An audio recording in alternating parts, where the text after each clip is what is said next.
Your fingers in front of it. Hi guys, Bill Mufasajeep. As we're ramping up, we're getting ready here for Jeep Beach. We're really excited. We can't wait to go. It's been a long day. I started today with putting sway bar disconnects that I stole from Angela a couple months ago, a year ago, and we used them in Ocala and everything else, and they got kind of dirty and yucky. So I sanded them down and I painted them. I didn't do a video of it because you guys just watched me do that last week, and there's no sense in me showing you a different brand. These are Skyjacker. Both of our Gladiators are lifted with Skyjacker lifts, 6.5 in the front, 4 in the rear. Angel's is on 38s, mine's on 40s. Same lift, almost the same Jeep, except for Angel's is nicer than mine. She's got the leather and the high altitude and the other bougie stuff.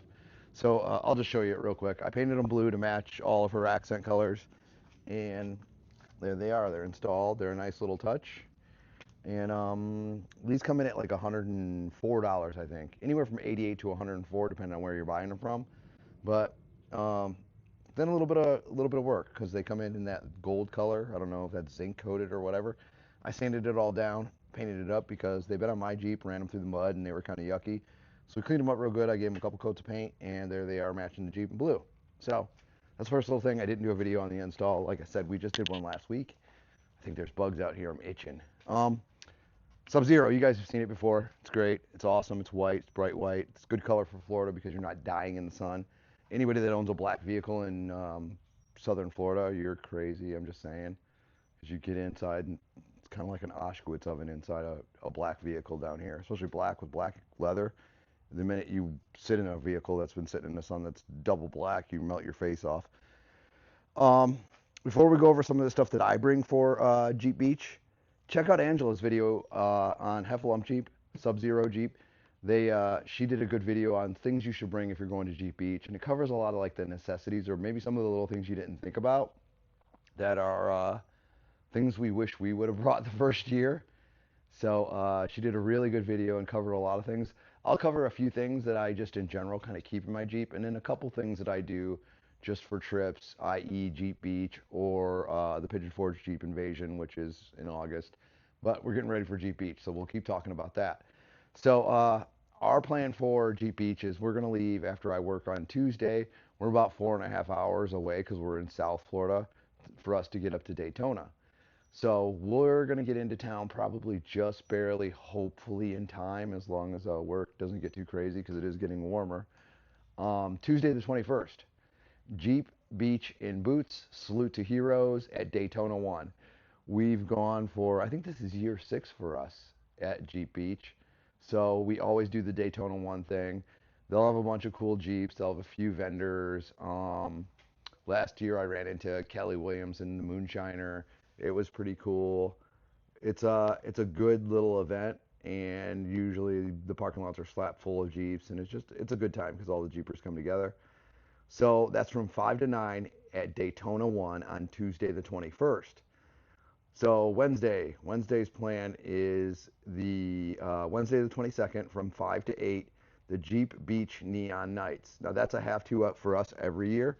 What it is you go to the Speedway, and that's where they do their show and shine, and it gets into the point where it gets a little dark outside. So everybody turns on all their like neon lights and all their lighting and stuff, and we already know both of us have quite a few lights. Not that we're bringing Sub-Zero because gas is expensive right now, and we don't see the need to bring two Jeeps 4.5 hours. I mean, I think I get 10 miles to the gallon with the 40s, so we're not going to do that. We're going to take Mufasa, and that'll be it this year. So Wednesday the 22nd from 5 to 8 at the International Speedway. They're calling it Jeep Beach Neon Nights. It's a show and shine. It's a big show and shine. So then Thursday is something that we never ever partake in because it's always like a can of sardines, is what I've been told. So at the Hard Rock Hotel, they always host the Shade Bridge Tiki Party, and those are things you have to go to the Jeep Beach app. You have to buy the tickets. It's very busy. What we usually do is the morning of Thursday, we'll go ahead and head down to the beach because although the tiki party happens later that day between, I think it's like 5 to 9, 5 to 10, something like that, um, they'll be set up on the beach. So they'll have a few vendors down on the beach in front of Hard Rock hotel there, and we go down there, and that's one of our beach days normally. I don't know if it's going to be this year. We'll see. But it's the Shade Bridge Tiki Party that you would have to buy tickets for to go to the Hard Rock to get inside for that event. And then, of course, on Friday, which is the 24th, and then Saturday, the 25th, between 9 to 5 is the main event, which is at the Speedway. So you pull into the Speedway. This is a really cool event. You get to go see all the vendors. You get to see all the new stuff that's out for Jeeps for this coming year and this year. And you get to talk to some of the vendors, and you get to see new cool stuff, new bumpers, new lighting.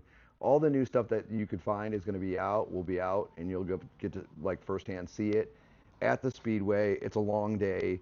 Most of the day you're on the asphalt. I always dress in lighter color clothes because you're going to burn up. It is Southern Florida, and it is hot. So that's the 24th and 25th from 9 to 5. So that's at the Speedway. And again, 24th, 25th, the main event where all the vendors are. You get to, when you pull in, if you pull in the one gate, and I always forget which gate it is, and if we get the wrong gate, we just turn around and go to a different gate. One of the gates, when you get to pull in, you'll get to pull in and go through the tunnel, which is the same tunnel that like the NASCARs come in through, and then out to the infield, and that's an experience in itself. So if you're doing the speedway and the vendor stuff and seeing all the vendors, make sure you go in the, I forget which gate it is, but it's one, I think they have two open. One of the gates allows you to come in and go through the tunnel and then park in the infield. That's what we try to do every year. So with all that being said, I'll go ahead and get into stuff that I take normally when we go out of town, and just, and not even out of town. If I go to a local show and shine, this is some of the stuff that I keep with me. The first thing is my kit. This is like a go-to. I've talked about this in previous videos. I get a lockable, nice kind of, I want it to be nice and neat because it rolls around in the Jeep, and if I have to throw it in the back for some reason, I do that. These bugs are killing me out here. Holy smokes. Probably shouldn't drink as much energy drinks because they like the sugar or something. I don't know. I like it, so I get it. I understand. My little brushes for paint touch-up. So I just tossed this in here because we just did some touch-up in the last few videos. I buy these on Amazon. They're super cheap. Always have these microfiber towels with you. So inside here, hopefully I can do this without tearing it up too much, not having to re-put it back together. Got to have your tire shine, tire foam, quick spray minute wax. And guys, this is my go-to. If they stop making this, I don't know what I'm going to do. But this plastic restorer, for anything that's black on your Jeep, the bumpers, this black plastic, the side fenders, anything that's black and plastic or black and metal, I soak in this stuff, and it makes it look like brand new showroom shine new again. So there's that. There's something else in here. I can't find it. What is it? I know what it is, but oh, these drying rags are amazing. We each have a kit, and we keep it in our Jeep. So when you wash your Jeep down, the first thing you want to do is hit it with one of these. Excuse me. And it keeps it from getting spots, especially down here in Florida. It's so hot by the time that you go to dry off your Jeep. These are nice because even if your Jeep's a little bit wet, it gets rid of all the water spots. It gets rid of all the water spots. So I like this. You know, you wipe the Jeep off, you wring it out, and gets those little water spots out. You know what I'm saying? What is that? Louisiana? Am I in the bayou? What is going on? Where's the alligators at? Is he under the Jeep? He's gonna get us. All right. Let me see if I can. Oh man, it's not as neat as when I started. What am I gonna do? I'm not that picky. It's not that big of a deal. Okay.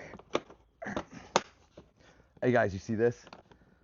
This is what it's like when your wife goes on a trip with her luggage. She's like smashes everything in, and then there we go. Ta-da.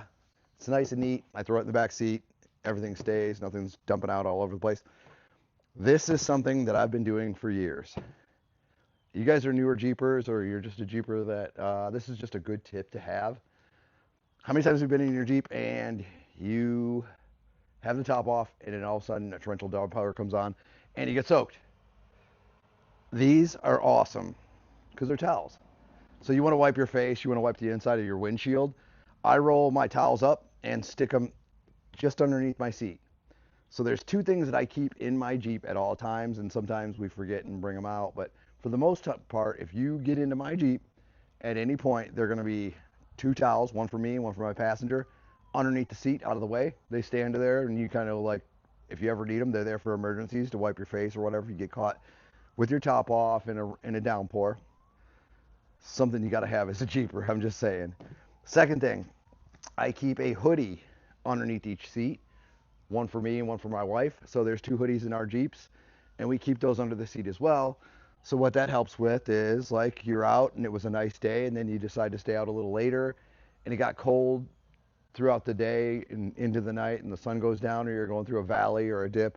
And we know how like those temperatures can kind of fluctuate, going like especially in like Smoky Mountains or anywhere mountainous, where you get down in the valley and it feels like it's 20 degrees cooler. So um, just in general, or you're out at an event and it goes late, have a hoodie in your car so you're kind of comfortable and you're not having to put your top back up.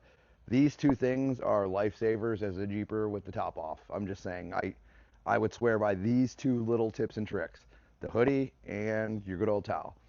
Next, I know this is like all the controversy. He's got ducks. You're not a Jeeper, you're a ducker.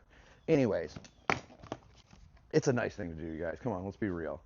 There's all this scuttlebutt and bullshit about this. Like I ain't even gonna play about this. This is so stupid. It's a nice gesture. Be a good person.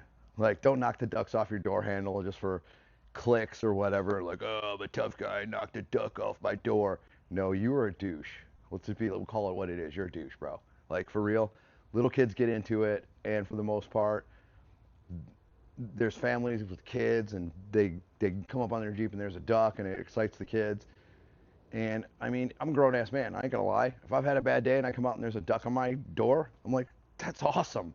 That actually changes my mood a little bit. There's nothing negative about ducks. So I don't get the whole like guys bashing or females out and duck. You're not a real Jeeper. No, I'm just a real decent human. That's all it really comes down to. Come on, let's be real. So, ducks, cooler. So this is a Jeep Beach thing. It's also like a Pigeon Forge thing when we go there. We always take a cooler. We got a big one and a small one. The big one's for the trip down. We load all our ice cold drinks in there, and we have them for our long trip when we go to Pigeon Forge, which is for us like 16 hours or something. So like it's a long trip, and we try to do it one straight shot. So it's just hammer down and keep going. Stop for gas, get there in 16 hours. Daytona, not so much. So we will have this to take our favorite drinks down there with us in case the local grocery stores do not have them. But we'll have my little itty bitty, I don't know, it's about yay big. It's not a Yeti. It's a Fetty. I don't know. It's a fake. There it is. Yeah. It's a it's a cold zero. I don't know. Ching chang bing bang. Keeps your drinkies cold. That's what it is. But actually, I bought this off Amazon. You guys, I ain't gonna lie. This is an awesome cooler. It's a Camp Zero. It's really high rated. I used it for work for a while, but you can put like 6 drinks, 8 drinks in there, some ice, and you always have ice cold drinks inside the cab with you. I always just put it behind the seat so we're not like stopping and having to pull a drink out. Um, it's hot down here. You're gonna need water for Jeep Beach. Make sure you have a cooler with water because you don't know. It's we're used to it. We're Floridians, and we sometimes run out of water, but we always try to keep water. You don't want to dehydrate. You want to stay hydrated. You don't want to get heat stroke. So make sure you have water with you for this trip, if you're going to Jeep Beach, because on the beach you're gonna be out in the sun all day. You're gonna be burning up. Especially for you Northerners. Yeah. I know you guys get it. It gets hot there too, but you're not used to it. You just went through a winter, so you're gonna die. No, I'm just kidding. You're not gonna die. You need to bring water with you. So anyhow, we're really excited to go. Like I said, we're leaving Tuesday. Hopefully, if you guys run into us, you see us there, that'd be great. Say hi. The big orange Jeep's gonna be with us, Mufasajeep. We're not taking these ones, so I mean it sucks, but gas is expensive, so we just can't. It is what it is. Hopefully we see some of our viewers there, and we'll say hi, and we'd love to meet you guys and all that stuff. Thank you guys for watching. Like, we're just small channels, both of us. We're trying to grow to get a little bigger, and hopefully spread the word. Just say, hey, this guy has good content, or hey, he has crap content. Maybe that'll bring people too. Who knows? So either way, thank you for watching us, and we hope everybody has fun at G Beach. Everybody's safe, and we hope to see you guys there.